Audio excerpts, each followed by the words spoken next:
Tenda wema usichoke, wanyonge wafurahike, ili na wewe ucheke kwa Mola ukirejea. Ndiye Mola mkarimu na wema huwa kirimu, furaha ilotimamu na peponi kuwatia. Wenye roho za imani watendao ihsani, hao ilo na thamani pepo watajishindia, kwa kuwatazama vyema.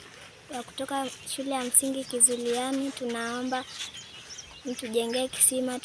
Tuna changamoto ya maji, na changamoto nyingine hatuna viti, tunaketi chini. Tunaomba mtuletee madawati. Assalamu alaikum wa rahmatullahi wa barakatuh. Ndugu wapenzi watazamaji, tunarejesha shukrani kwanza kwa Allah.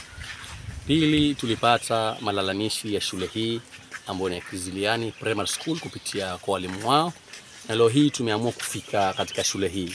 Na kama mnaona ndugu wapenzi watazamaji, hawa ni wanafunzi wa hapa, wako wingi, wengine wako madarasani. Na changamoto zao kusema ule kweli hali ya kusikitisha. Changamoto ni mambo mawili katika hii shule.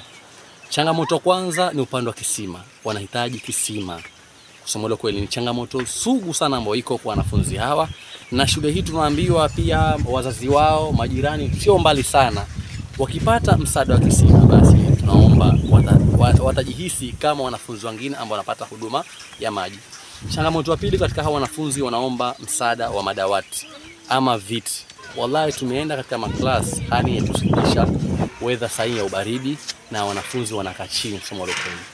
Tungeomba kwa ndugu yote ambao mpenda heri ambao watashirikiana sisi sauti vijana kutoka maeneo ya Kipini katika kaunti ya Tana River. Kizuliani iko maeneo ya Kipini mashambani.